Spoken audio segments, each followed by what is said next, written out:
Belakangan ini banyak terjadi fenomena sebagai bagian dari kenakalan remaja serta adanya seks bebas di kalangan remaja yang terus bertambah. Seperti halnya hamil di usia dini, penyalahgunaan narkoba, tawuran sekolah hingga isu terakhir aksi begal yang dilakukan oleh kalangan remaja dengan alasan mengikuti zaman maupun ekonomi. Terlebih resiko kematian dari melahirkan di usia dini sangat besar sehingga perlu diantisipasi. Melihat fenomena ini, pemerhati dan aktivis perempuan Ida Ayu Indra Kondi Santosa merasa miris terhadap kondisi generasi muda. Namun demikian, fenomena ini bukanlah menjadi kesalahan anak muda semata. Para orang tua dan pemerintah dinilai hanya mengejar perkembangan zaman dengan melupakan etika dan moral generasi muda. Hal ini juga diperparah dengan kesibukan orang tua untuk memenuhi kebutuhan hidup keluarga yang melupakan perkembangan anak. Di sini makanya perlu pendekatan. Jadi orang tua dengan anaknya, bagaimana memberikan satu masukan kepada anak-anaknya, mendidik dan membina anak-anaknya. Karena anak muda sekarang banyak sekali dipengaruhi oleh TV, ya, media-media inilah. Karena dia lihat di TV bagaimana perlakuan yang ada di TV, itu yang mereka tiru. Di sisi lain, perkembangan dan penggunaan IT termasuk media sosial tanpa batas menjadi salah satu penyumbang degradasi moral anak muda. Sudah saatnya pemerintah bersikap tegas dan menentukan arah generasi muda ke depan sehingga degradasi moral tidak semakin parah. Terima aja dan Murawira, Bali TV. Assalamualaikum warahmatullahi wabarakatuh. Saya Risita Mandasari akan membawakan 2 poin dalam tema krisis moral. Poin yang pertama yaitu degradasi moral atau kemunduran moral. Degradasi berasal dari bahasa Inggris yaitu decadence yang artinya penurunan. Sedangkan dalam bahasa Indonesia, degradasi diartikan sebagai kemunduran atau kemerosotan. Sedangkan moral berasal dari bahasa Latin yaitu mos yang berarti kebiasaan. Moral sendiri diartikan sebagai suatu tindakan, perilaku yang dilakukan oleh seseorang berdasarkan pengalaman dan juga nasihat. Selanjutnya yaitu definisi moral menurut para ahli. Di sini kami mengambil 2 ahli, yaitu menurut Immanuel Kant dan menurut Puspo Projo. Immanuel Kant berpendapat bahwa moral adalah suatu perbuatan kita yang kita lakukan sesuai dengan norma dan perilaku yang ada yang kita yakini berlaku pada masyarakat. Sedangkan menurut Puspo Projo, moral adalah kualitas dalam perbuatan manusia di mana perbuatan yang kita yakini itu baik atau buruk, benar atau salah. Poin yang kedua yaitu pergaulan anak muda saat ini. Seperti yang kita ketahui bersama bahwa pergaulan yang dilakukan oleh generasi muda saat ini adalah pergaulan yang begitu bebas. Pergaulan-pergaulan dengan perilaku atau tindakan yang menyimpang. Banyak sekali contohnya seperti penggunaan narkotika, seks bebas, vandalisme, dan masih banyak lagi perbuatan lainnya. Perbuatan-perbuatan yang seharusnya tidak dilakukan oleh generasi yang akan melanjutkan bangsa ini. Selain itu, remaja Islami juga dikatakan bahwa mereka melakukan kegiatan-kegiatan yang bahkan jauh dari ajaran Islam yang sesungguhnya, di mana banyak sekali adanya rasisme, kemudian kelompok-kelompok radikal, di mana yang itu menyimpang dari ajaran Islam yang sesungguhnya. Demikian pembahasan untuk 2 poin dari saya. Tetap saksikan untuk pembahasan poin selanjutnya. Terima kasih. Saya akan menjelaskan mengenai kasus-kasus krisis moral yang ada di Indonesia. Yang pertama ada pergaulan bebas, melakukan tindak kejahatan atau kriminal, korupsi, tawuran, narkoba, minum-minuman keras, rendahnya rasa hormat, dan ketidakjujuran. Derasnya arus globalisasi zaman sekarang membawa dampak yang begitu signifikan, baik dampak positif maupun negatif. Jika itu berdampak positif, maka akan mengurangi atau menghilangkan kekrisisan moral yang sering terjadi. Kita tahu bahwa Bumi Pertiwi sudah dikenal dengan keramah tamahannya dan sangat menjunjung tinggi sopan santun. Kita juga tahu bangsa Indonesia dikenal dengan moralitasnya yang beradab. Namun seiring berkembangnya zaman, moralitas itu mulai terkikir karena sikap dari generasi muda atau remaja yang tidak menyenangkan.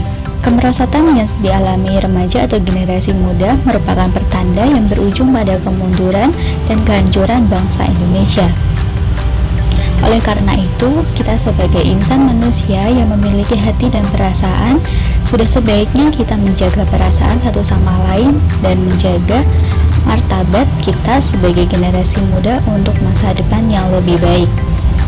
Kita harus menjaga perasaan antara sesama dan saling menghormati satu sama lain, tidak memandang usia muda atau tua. Bertutur kata dan beretikalah dengan baik dan bijak terhadap sesama dan menjaga rasa saling menyayangi satu sama lain. Terkadang kita berpikir, mengapa dan bagaimana kita tidak dihargai orang lain, sedangkan kita sendiri pun tidak bisa memulai terlebih dahulu untuk menghargai orang lain. Sehingga peran generasi muda saat ini sudahlah cukup memperlihatkan bahwa kita memiliki peran yang sangat penting untuk mewujudkan generasi muda yang cerdas, kreatif, inovatif untuk membantu pembangunan Indonesia yang lebih baik di masa depan. Faktor penyebab krisis moral. Yang pertama adalah faktor keluarga. Kenakalan remaja banyak dilatar belakangi oleh keluarga yang tidak harmonis. Dari keluarga yang tidak harmonis ini dapat memberikan dampak mental dan psikologis terhadap anak. Yang kedua adalah krisis identitas.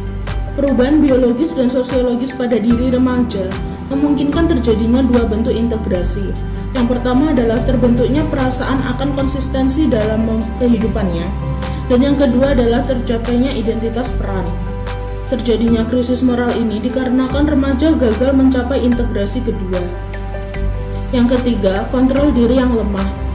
Remaja yang tidak bisa mempelajari dan membedakan tingkah laku yang dapat diterima dan yang tidak dapat diterima akan terseret pada perilaku yang tidak terpuji. Begitu pula bagi mereka yang telah mengetahui perbedaan dua tingkah laku tersebut, namun tidak bisa mengembangkan kontrol diri untuk bertingkah laku sesuai dengan pengetahuannya. Yang keempat adalah sikap mental yang tidak sehat. Perilaku yang menyimpang dapat pula disebabkan karena sikap mental yang tidak sehat. Sikap tersebut ditunjukkan dengan tidak adanya perasaan bersalah atau menyesal atas perbuatannya. Bahkan, remaja tersebut akan merasa senang. Yang kelima adalah pelampiasan rasa kecewa. Seseorang yang mengalami kekecewaan apabila tidak dapat mengalihkannya ke hal positif, maka ia akan berusaha mencari pelarian untuk memuaskan rasa kecewanya. Yang keenam adalah pengaruh lingkungan dan media massa. Seseorang yang melakukan tindakan menyimpang dapat disebabkan karena terpengaruh oleh lingkungan kerjanya atau teman sepermainannya. Begitu juga peran media massa sangat berpengaruh terhadap penyimpangan perilaku. Yang ketujuh adalah dorongan kebutuhan ekonomi. Perilaku menyimpang ini juga terjadi karena dorongan kebutuhan ekonomi.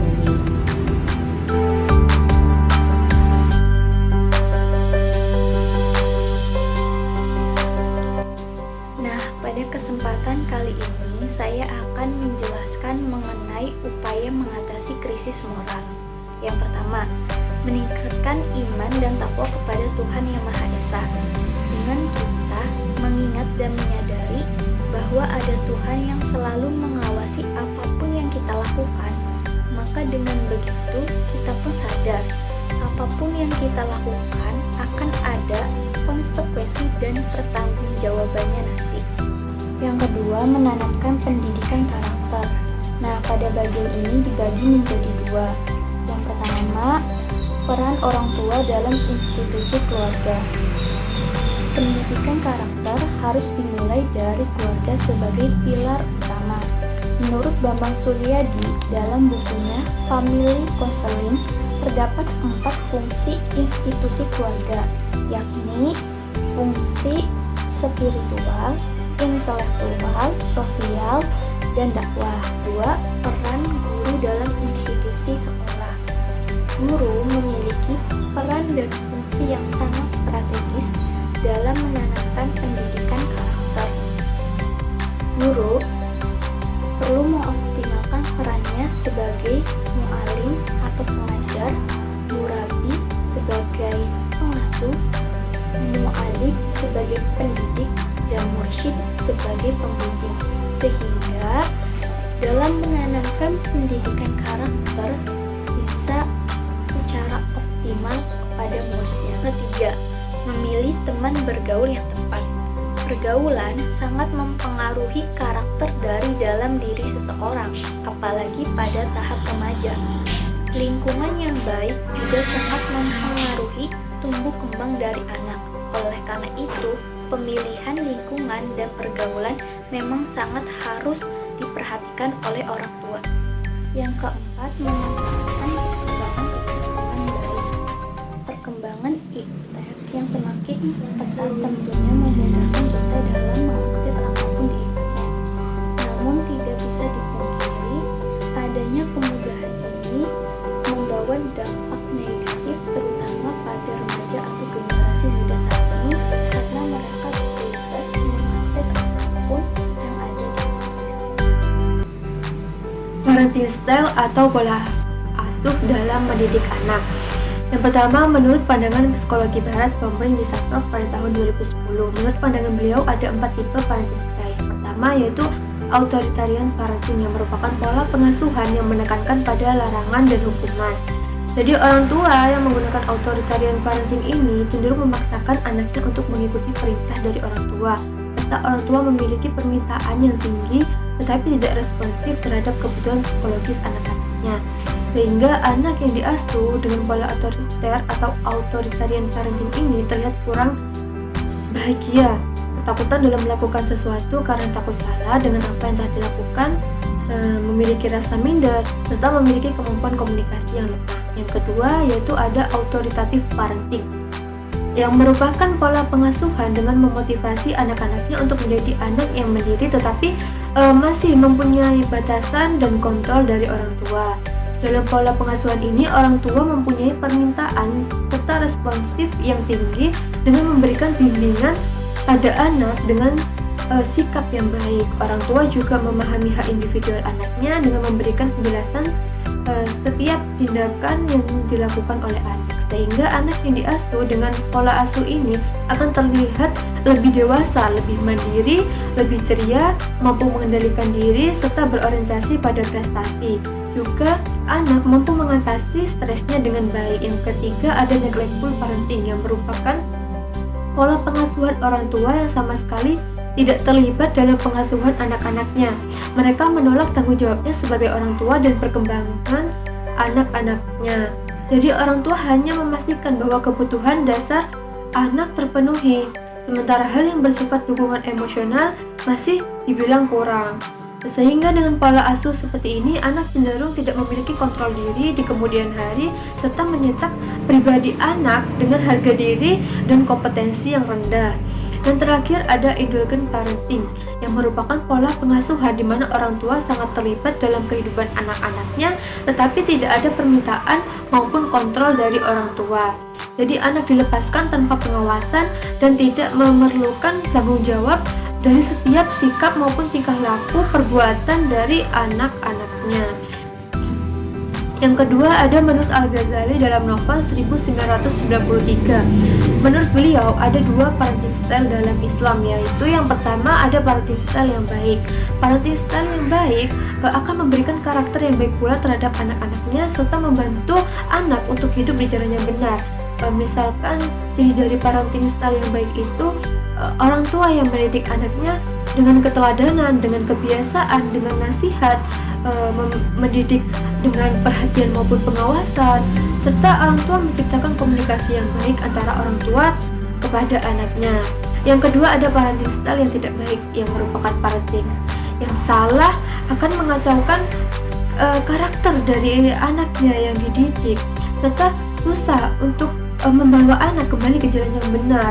Misalnya saja melarang anak tanpa memberitahu alasan kenapa orang tua melarang anaknya, serta memanjakan anak sejak dini. Ketika anak sudah dimanjakan sejak dini dan anak sudah bertumbuh dewasa, dia tidak bisa hidup dengan mandiri karena sering kali dimanjakan oleh orang tuanya sejak ia masih kecil atau sejak dini. Yang terakhir ada pemahaman adab. Adab sendiri berasal dari bahasa Arab yang artinya kebiasaan. yang meliputi etika, tata cara bersikap yang diambil dari orang yang dianggap sebagai contoh. Jadi orang mencontoh orang lain untuk beretika maupun bersikap dengan baik. Namun seiring berkembangnya agama Islam, ada didefinisikan sebagai alat untuk mendapatkan sikap yang baik. Cara pengajaran adab yang efektif pun yaitu dengan memberikan contoh atau keteladanan yang baik kepada anak ketika orang tua mendidik anak tersebut. Menurut Al-Ghazali dalam Arsyad dan Asma 2003, ada 3 proses pengajaran adab kepada anak. Yang pertama ada sosialisasi atau al-mukalatah. Jadi pada proses sosialisasi ini dapat dilakukan melalui observasi maupun pendampingan. Jadi orang tua terlebih dahulu mengamalkan, kemudian baru mendampingi anak yang mengamalkan. Seperti itu. Misalkan orang tua yang mengamalkan sikap kejujuran. Jadi selanjutnya ketika orang tua sudah mengamalkan sikap kejujuran kepada anak, orang tua baru mendampingi anaknya ketika anak mengamalkan sikap kejujuran tersebut. Yang selanjutnya, yang kedua yaitu ada kebiasaan atau pembiasaan yang bisa disebut al-iqtiyad, yang merupakan misalkan pembiasaan yang dilakukan dengan pembiasaan sikap disiplin orang tua kepada anak sejak dini. Jadi anak sejak dini dibiasakan untuk hidup disiplin maupun bersikap dengan baik. Yang ketiga, yang terakhir yaitu pembelajaran atau al-ta'alum, yang merupakan proses di mana bisa dilakukan oleh orang tua maupun guru. Misalnya seorang guru yang memberikan pelajaran terhadap anak atau peserta didik di sekolah, yaitu memberikan pelajaran ilmu pengetahuan maupun pembelajaran karakter yang baik, moral yang baik. Sehingga pola pengasuhan atau parenting style yang baik atau yang efektif yang bisa dilakukan orang tua dalam mendidik anak, yaitu pola asuh yang menekankan pada komunikasi yang baik antara anak dan orang tua, yaitu komunikasi yang terjadi dua arah, baik itu antara anak kepada orang tua maupun orang tua kepada anak. Selain itu juga pola pengasuhan yang memberikan keteladanan yang baik maupun pemahaman adab yang baik kepada anak dengan melibatkan kehadiran kedua orang tua dalam mendidik anak. Sekian presentasi dari kelompok 2, pemaparan materi dari kelompok 2. Kurang lebihnya kami mohon maaf. Semoga materi yang telah disampaikan bisa bermanfaat untuk kita semua. Wassalamualaikum warahmatullahi wabarakatuh.